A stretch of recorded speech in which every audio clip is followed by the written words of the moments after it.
Right, hey everyone, so on to the functional side of runecrafting. And, well, rune activating? I guess that's how to word it correctly. So, again, we probably won't go over the crafting mechanism, although actually we can talk about how I handle item deletion in this scenario, because it is slightly different. I'm reducing the stack. So for instance, if we were to drop the glow squid ink and the paper again, it does it one by one, regardless of there being 64. So do that and that, right? So it counts down and gets rid of the glow squid inks and the paper evenly. But then at the same time, it's not something I can utilize for this function, because what I'm doing, I am essentially turning the paper into the rune, right? Rather than summoning an item. And every time that triggers, I want it to have an experience cost. I could make it spawn in an item, I suppose. And that way you can dump a whole stack of paper and the items, and it will do them one by one. That's a thought to have, right? Probably better that way, but we'll leave it be for now, at the very least. But yeah, functionality side, right? So we'll go over that crafting, the grindstone, and then we'll go over the actual runes and their functionality, right? Including the way I detect players or entities and trigger them, as well as clear the item frames, right? In fact, I don't think any of these are linked, but if we do that, we can at least clear one of them. Right, so that one gets cleared, this one does not. But yeah, let's just jump into it, shall we? So again, we'll just pull up the actual data pack, right? And then the majority of functions are going to be in the mob section, right? For anything that isn't directly related to the player. But we can go to crafting again, so items, crafting, and then we have this grinder. So in this case, we're looking at blank rune.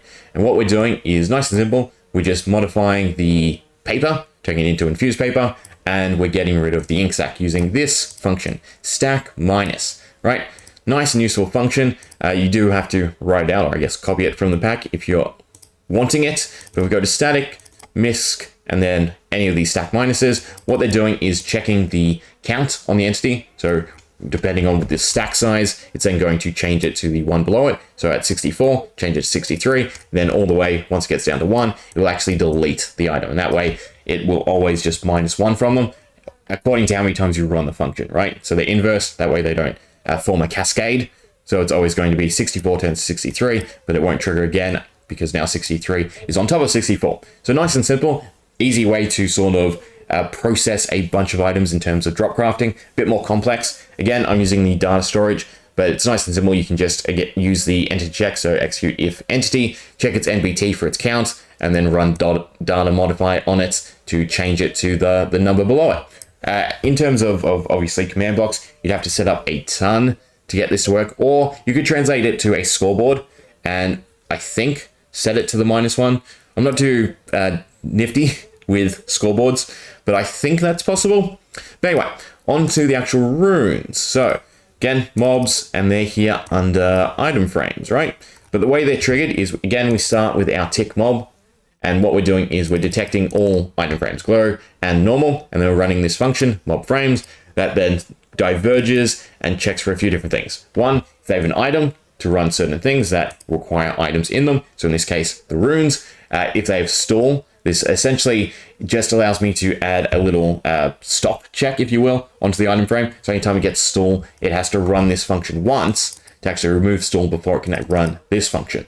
Then we have ward, which is something else, I'll leave that be, and clear item. This is the way I handle the item deletion for the warp rune. Everything else is nice and simple. I just use the data modify command at the point it's triggered.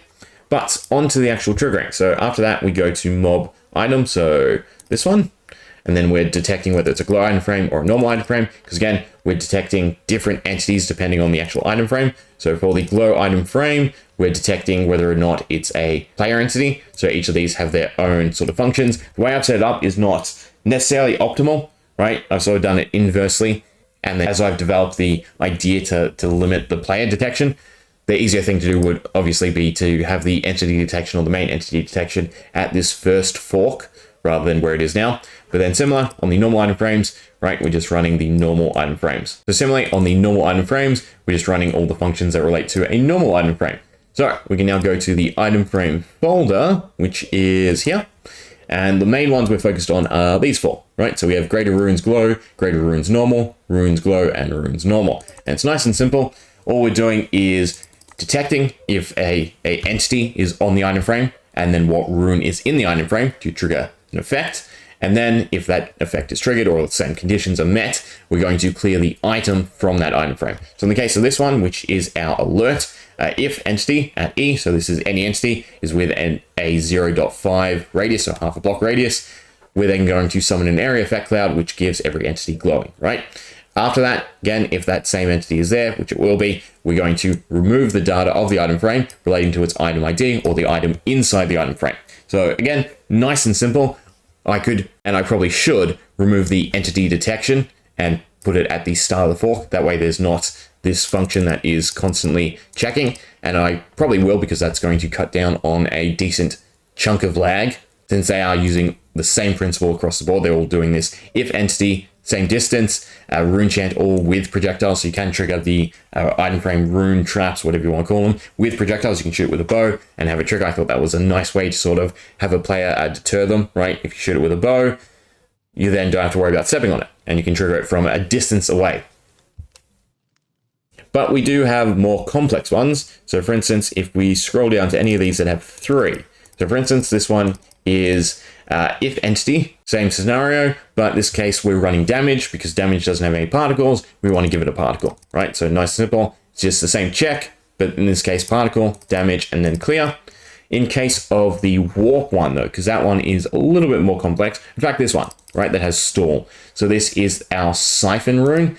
And what this does is it adds stall to it, so it doesn't delete itself. So once it has stall, it won't run, it won't delete, but it will trigger the effects. So until that stall tag is removed, and then it triggers without the player on top of it. So in this scenario, what happens is it gets tagged with stall, it triggers all its effects because it has stall, and only because it has stall, but it won't delete the item until the player gets off it, at which point it will delete itself. And then the other function will remove stall from the item frame, allowing you to place a new item into it. So in action, this is what it looks like, right? And so it's draining our experience, giving us experience bottles. As soon as we step off it, the item gets cleared, and then that tag stall gets removed, so that when we put a new rune in it, it's not going to trigger to the same degree because it no longer has that stall tag, right?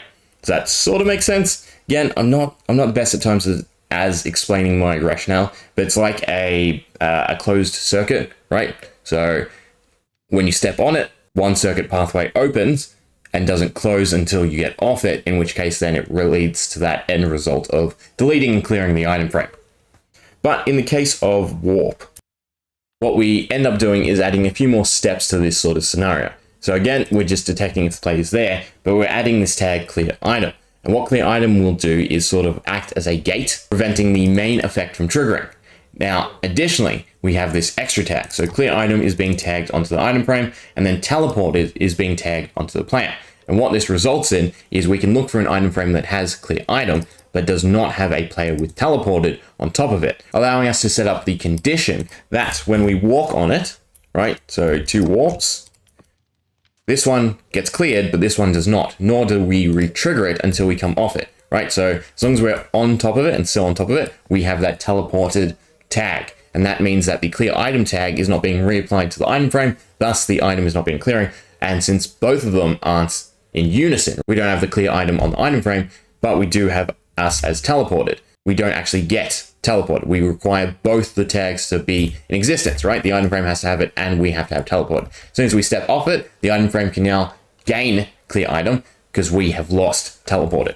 So again, we walk onto it, we look at our tags, go us, list, we have teleported, we step off it, we no longer have teleported, and this is now able to get clear item. Because again, we're just checking the conditions. So in this scenario, we're making sure that the player on top of it, or the entity on top of it, doesn't have the teleported tag, in which case it then gains the clear item. And once we have both the item frame having clear item and an entity with teleported on it, we trigger the teleport function. And then the clear item is just the actual removal of the item. So it's the exact same function as this, but it's just in its own function so that I can trigger it separate from this condition. I can essentially trigger it the step after, right? So as soon as we get off it, then the other function can run and cause clear item to actually remove the item from the item frame the player is not at. Now again, overall, these are extremely simple, right? All we're doing is checking the item frame for X item in it and then causing an effect to happen. It's one of those, again, simple systems that then you can take that step further by coming up with creative ideas. Even the warp function Again, its roots are the same as every other one. Clear item once the player has stepped on it and trigger X effect. It's just that in this scenario, we had to come up with a concept that doesn't result in both items being deleted and the item also not clearing if there's nowhere to go, right? So in this scenario, we get teleported this one, but because there's no other teleport, right, we don't actually clear the item. It's only when there is two in existence that we clear the item, and the only item being cleared is the one we're no longer at. So hopefully that clears or explains some of it, right? Again, yeah, tutorials aren't really my thing, right? I like coming up with ideas, but I'm not the type of person who is that concise in explaining. Hopefully we can learn how to do it together.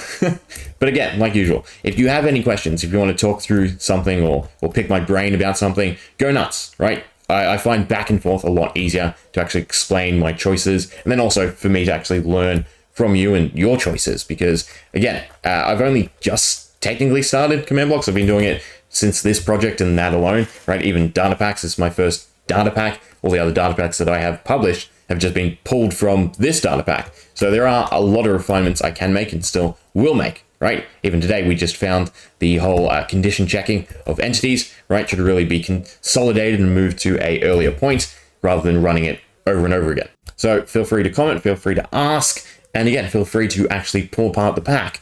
And, you know, if that helps you learn, go nuts. Anyway, hope you enjoyed. Hopefully this is useful to some, and see ya.